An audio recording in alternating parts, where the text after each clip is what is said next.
All right, so this is, I guess, probably where the story gets kind of really crazy, chaotic, but interesting. Like, even I'm trying to figure out the story from this point on. But at about, like I said, at 20, my whole life up to 2014, I was a leftist, communist, anti-white.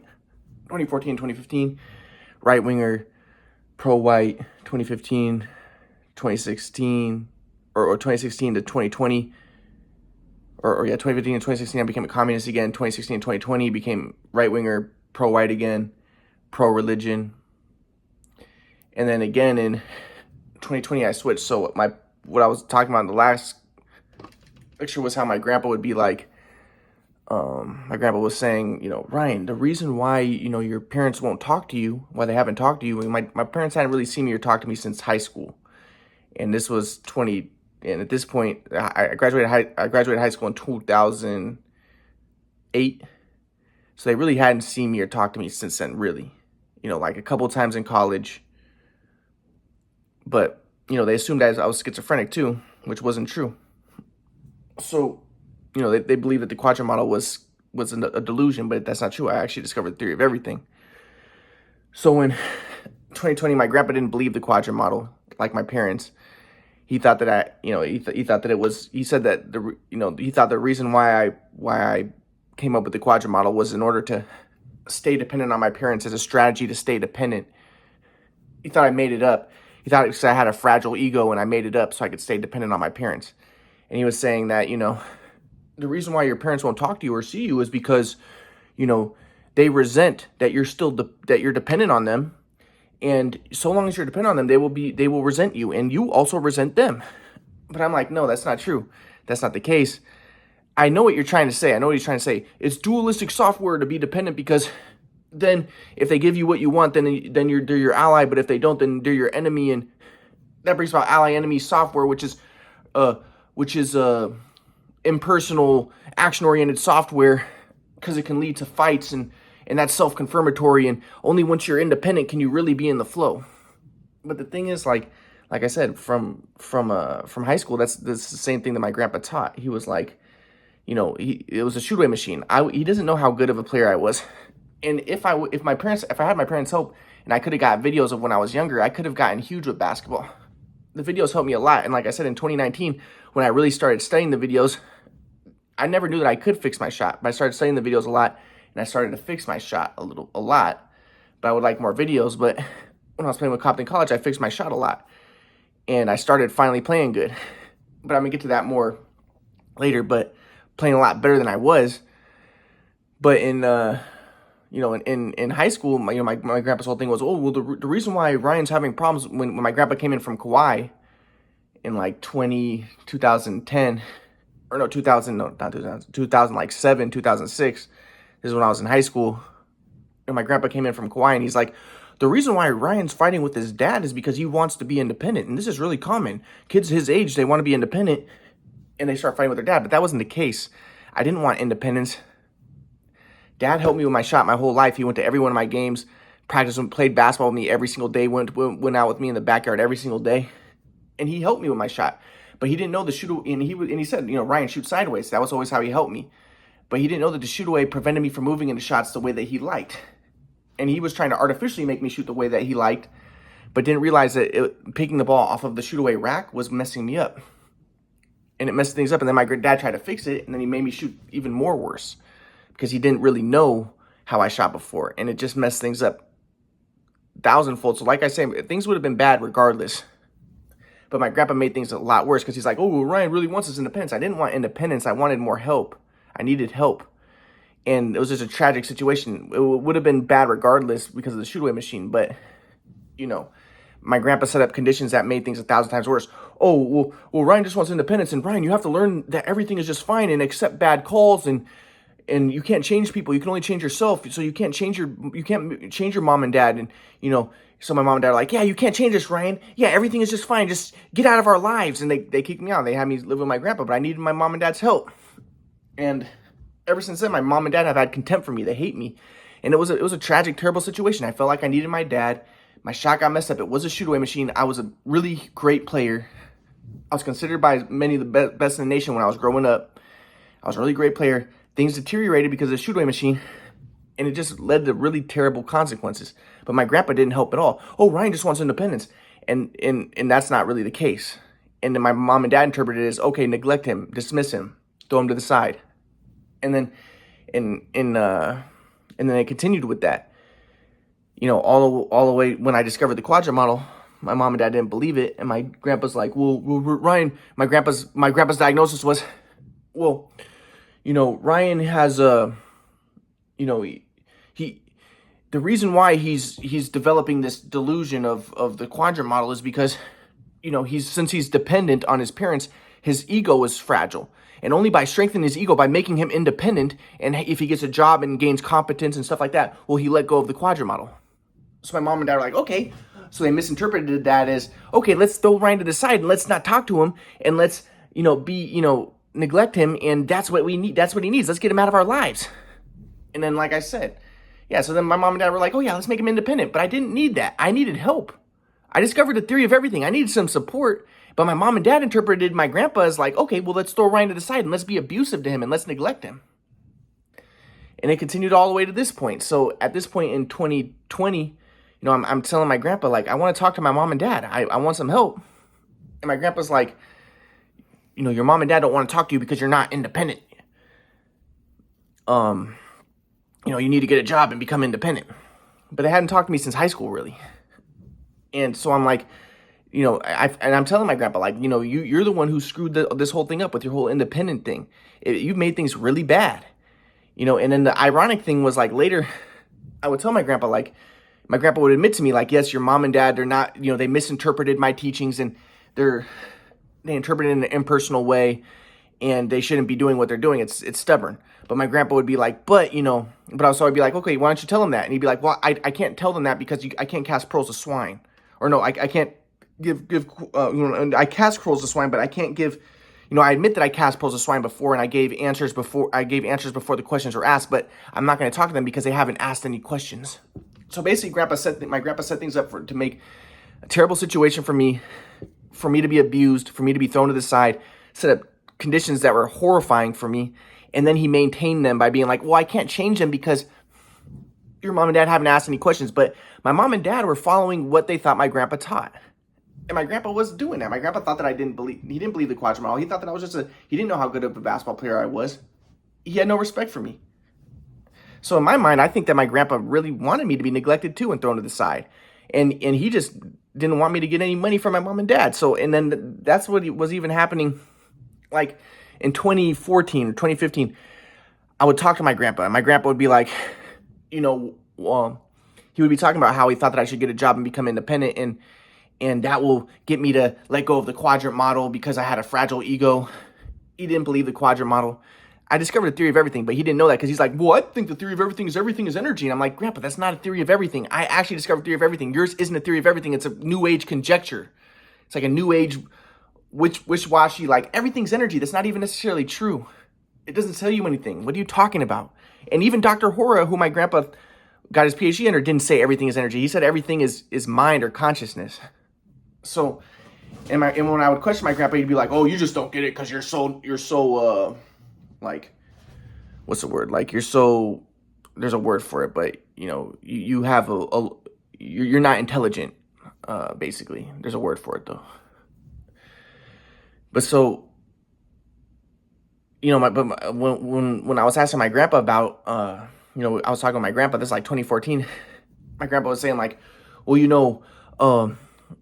and I was telling my grandpa, I told my grandpa that I studied a little bit of Islam, and according to Muhammad, blessings, peace be upon him, you're supposed to, if somebody gives you money, or no, he said that you should put your family first, then your tribe, then your nation, and then the world.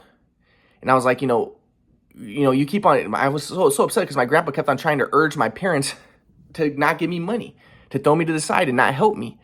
And that's what my parents were already doing. They weren't talking to me. They weren't seeing me. And my grandpa just wanted to make my life super hard. But my grandpa was like, well, Warren Buffett, he doesn't give his children any money. And I was like, what? And my grandpa was like, yeah, well, Warren Buffett's a billionaire and he doesn't give his children any money. He makes his children work. And again, in my mind, I was like, yeah, well, my grandpa's just a white supremacist right winger, and he's all in the idea of work hard and gain competency and work hard, and then you can transcend and be in the flow, and it's all about just working hard and don't give out any handouts. And that's what my grandpa would say. He would say that about me. He'd be like, my grandma would want to give me money. Purple grandma, my grandpa would be like, don't give him any handouts. You're just enabling him. And my grandma would sneakily give me money. My grandma would be like, don't listen to him. Like, my grandpa would be like, yeah, don't give him any handouts. Yeah, so, I was like, oh, well, my grandpa's just a white supremacist right winger, and he's all into, like, don't give people handouts. He's against welfare. He doesn't want me to have any money for my family. But I'm like, this is my mom and dad. It's not a welfare thing. They should help me, and they should talk to me, and they should see me. But my grandpa's like, basically his whole ideology is getting them to neglect me, throw me to the side, and not help me. And he's like, well, they resent you because you're dependent. But I'm like, dude, you're the one who's making them resent me because of your whole ideology thing. Like, you've been ingraining this ideology in them, but even, and yeah, they might be misinterpreting it, but, so at this time in 2020, I got in an argument with my grandpa about, like, I want my mom to talk to my mom and dad. He's like, well, they resent you because you're dependent. And then we got in a kind of a fight, a kind of an argument fight, because he didn't want to wash his hands. Because again, in his mind, he's like, if you're in the flow, you can't get sick from COVID. And this is right when COVID hit. And again, it's like that victim blaming mentality. Like, if you're sick, it's because you're not in the flow. You're not in transcendental consciousness and stuff. So I'm just like, but I was like, Grandpa, please wash your hands. You just shook a guy's hands and he was coughing. Please wash your hands. And then my grandpa was like, get out of here. Get out of my house. And again, the hypocrisy. He's always like, you got to be in the flow. You got to be transcendental conscious. But he doesn't do it. He's yelling at me. He's acting crazy. And he ran over to me and kicked me. So it was like, so yeah. So then and he's like, I'm not going to teach you anymore. He's like, I'm not going to teach you anymore. And again, like, I feel like he was trying to be, go on my dad's side again. He was always on my dad's side. And he's like, I'm not teaching you. I'm not going to talk to you, like your dad. Like, he wanted to be on my dad's side and try to justify my dad. So I was just like, so then I left Washington and I went to visit Washington for 2 weeks. And then that happened. And then I drove back to Los Angeles. And then this is about the time when I started to become a left-winger again. A left-winger communist. Because I'm like, my grandpa's just a white supremacist asshole. But at that time, like I said, I was a right-winger, white supremacist nationalist too. And I was like, when I was talking to my grandpa, I was like, Grandpa, listen, you're telling me that I need to be independent and all this stuff, but listen, can you guys help me? I discovered a theory of everything. I really did. Can you support me? I'm like, in my mind, I'm like, I'm not like, you're against like welfare and like giving to people and stuff. And I'm like, I'm not one of those people who's taking advantage and who you're enabling. And I'm working hard. I discovered a theory of everything. You guys can support me. You guys can be on my side instead of being disrespectful to me and treating me like crap. But my grandpa didn't believe the Quadrilateral. He was, and I asked him, like I said, I said it before, like, Jesus, he had people take care of him. And my grandpa's like, well, because Jesus, he had transpersonal consciousness and he was teaching really great things. And I was like, yeah, well, I discovered the theory of everything. My grandpa's like, no, you didn't. There's no evidence for that. There's no evidence. It's bullshit. He thought the Quadrilateral was bullshit. And the Quadrilateral probably has more evidence than any other theory in history, in my opinion. So, and like I said, I tried to tell my grandpa, well, look at my stuff online, but my grandpa didn't know how to use online. He's like, I'm not interested. Because in his mind, he's so ironic because he's like, if you're in the flow, you're not attached to anything and you're open to truth and you're open to pure awareness and stuff. But he was so attached to his theory that everything is energy and he wouldn't look at the truth of the Quadrilateral. And even Dr. Horry didn't say everything is energy. And Dr. Horry, I think he would have believed the Quadrilateral. He would have been more inclined toward the Quadrilateral, which is more Platonic and which is more in line with what he taught about this world being an illusion. My grandpa didn't understand it though. My grandpa was like, I don't understand Plato. I think everything's just energy. So, like I said, I go back home and I go back to my place. And at this time, I'm still a right winger. And I was against, I like Trump because I was for a border wall because I was like, dude, there's a leftist anti-white agenda going on to try to race mix and everything. And in my mind, like I said, I thought that I was not racist. And I was like, dude, Trump is not racist. I'm not racist.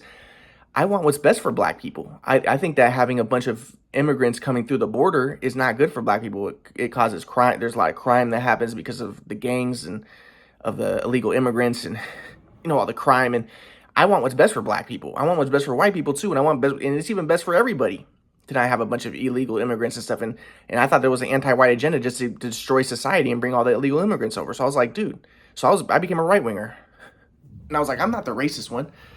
But then at this time, I'm like, dude, my grandpa's an asshole. I hate my grandpa, and my family's. I was like, my grandpa, he influenced my family with all this right-wing nationalist crap. And then this is the interesting thing too, and I'll get to my uncle as well. And I was like, my uncle was a white supremacist, nationalist, Nazi pretty much. And I was just like, dude, my grandpa's teachings just make people into Nazis. And they made my mom and dad into Nazis toward me and just Nazis in general. And I was just like, I thought my grandpa was evil. So I was just like, but I wanted to learn more from my grandpa, but he stopped teaching me. Because I still didn't understand the flow and all that at that time. I didn't understand a lot of stuff. And I wanted to learn more. And he didn't teach me well. So I wanted to learn more, but my grandpa wasn't going to teach me anymore. He's like, I'm not going to teach you. And like I said, this happened many times before. And then I would wait years of him not even talking to me and not teaching me. So at this point, I was at my house, or I was at my apartment in Los Angeles. And I wanted to learn more from my grandpa, but he wouldn't teach me.